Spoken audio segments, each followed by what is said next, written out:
Welcome to today's video log. Um, right, so past couple of days we've been talking about the state of like health and wealth and happiness, right?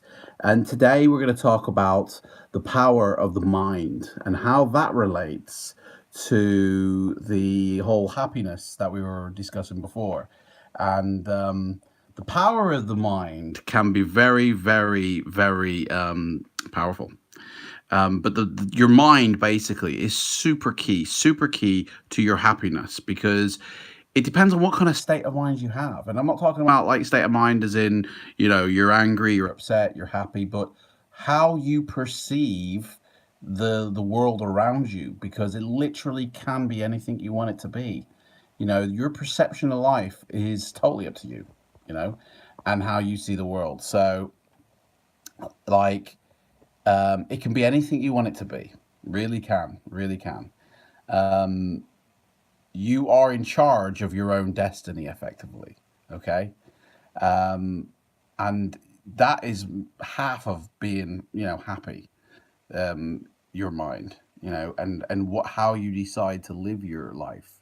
You know, what choices you make to do, and how you perceive the world. Really, there are several. I feel like, we were talking about the three different types of people. There are vampires, angels, and ghosts, and they probably see the world very differently than three types of people that you'll find surrounding you in your life.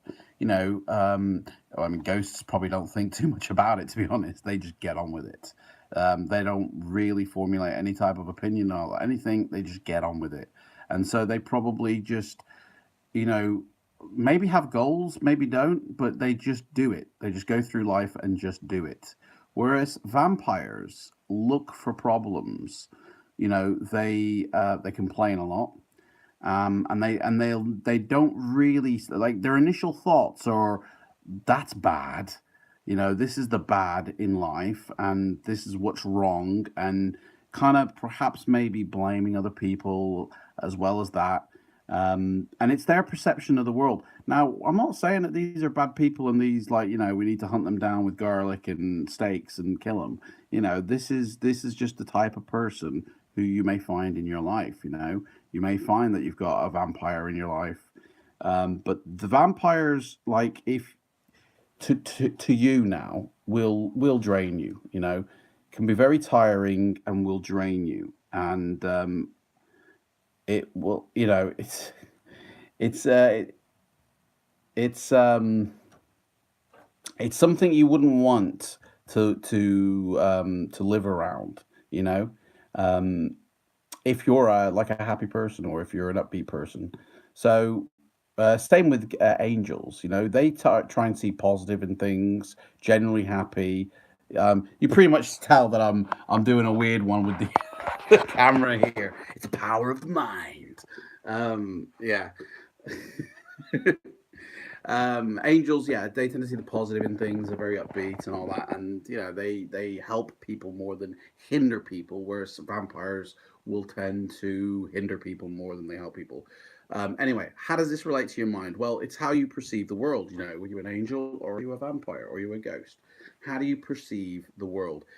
It is up to you how you perceive the world. You choose that. You don't get forced that upon you. Okay. The world is what you make of it and your mind.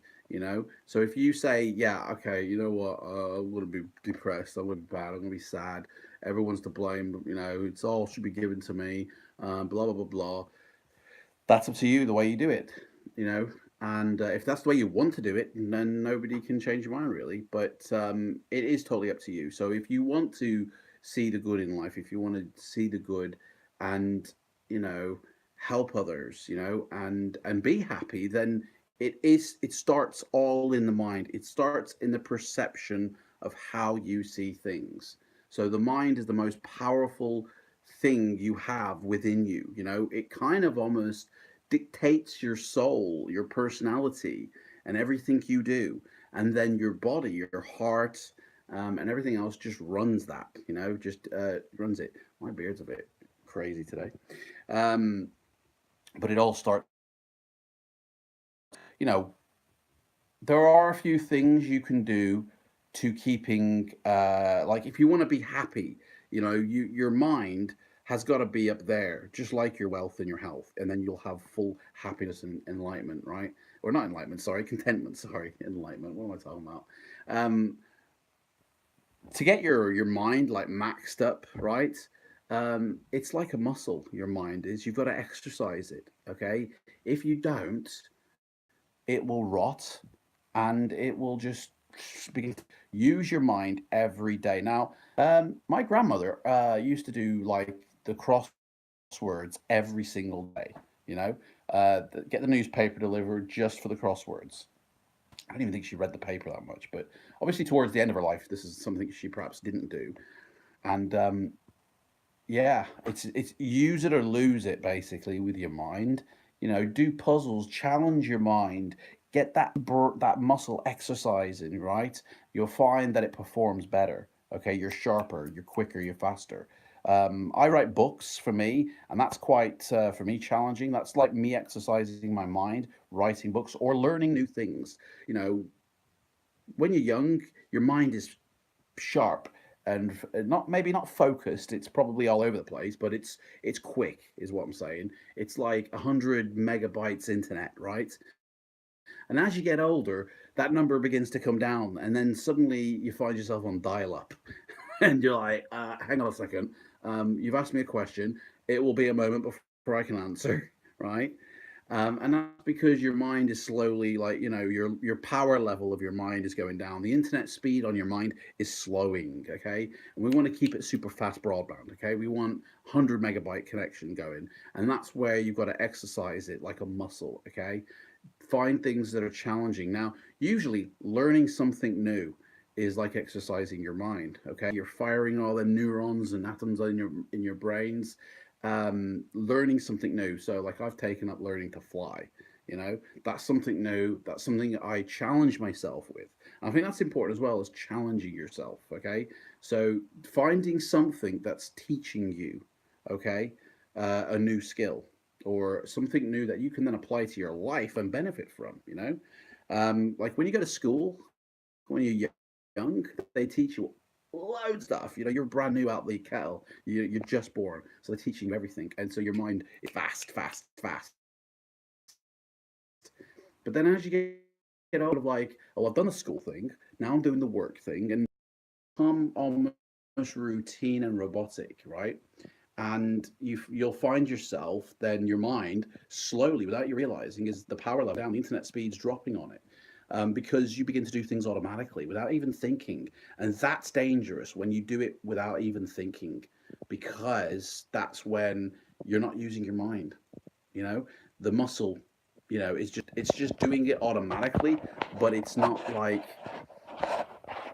um you're not having to really think about things, and it's just not good. I feel, it's like I always want to challenge myself in my mind, keep it fresh, keep it sharp, you know. So I'm not going, oh, hang on a second, what was I doing? I went into the fridge. Was it for my slippers? You'll end up finding yourself do that. Plus, also, how you see life, right? For me, I do kind of see the good in things. I'm aware of the bad things in life, but I kind of tend to focus on the good things because I don't want to go around focusing on the negative and the bad all the time. I want to be positive because I feel that also helps towards a healthy mind as well. Um, how you perceive life. If you're getting into a situation where you go, do you know what? The old days were the better days. Like, I'm a child of the 80s. I grew up in the 80s and 90s. These were awesome. But if I sat there and went, oh, the 80s are awesome, I wish I was in the 80s, my mind would probably play tricks on me and almost like to make me happy. I think the mind would begin to, filter this life to like an 80s life almost. And I think that's when you find yourself either talking to old friends that you knew, doing routinal things back then that you don't do now. And I think it can be quite jarring to other people who aren't aware of what you're going through in there, they might think he's losing his mind, man. He's getting getting a bit. So it's like, yeah, like like Star Wars, really, isn't it? The Jedi's train themselves to um, remember the past, but not dwell on it, and not be regretful for it, and not wish for things to be different now. It's like you want it to be different, you make it different. And I kind of do feel that is a little bit true. That if you have regrets and you wish for days gone days gone by, sorry, then your mind is going to go, you know what, mate, you want the 80s, we're gonna bring it back to you in your mind, and that's not the real world. Until it is in the real world. It's like I was thinking before I need to do this video. Yeah, I hadn't done the video; it wasn't real, but now I am. Okay, because I made it so I actioned on that, and that's another thing with the mind. It's a very creative and powerful tool. Very powerful, and we as humans. We're all born with that creative urge to create, that's what's made us humans, and that's what's gotten us to where we are now. And the mind is where it all starts, but the world is where it all finishes. Okay, and if you don't act on what you're thinking, it's never real until you act on it. Okay, so a thought is just a thought until you act on it. That's how powerful the mind can be. You could go, I'm thinking of an idea for a story, thinking of this story, and you create this whole thing in your mind. You're like George Lucas and Star Wars, but and then it manifests itself, and then it's real, and other people can share in it, and other people can see you exactly what you're seeing, and that is awesome feeling when people are going, right?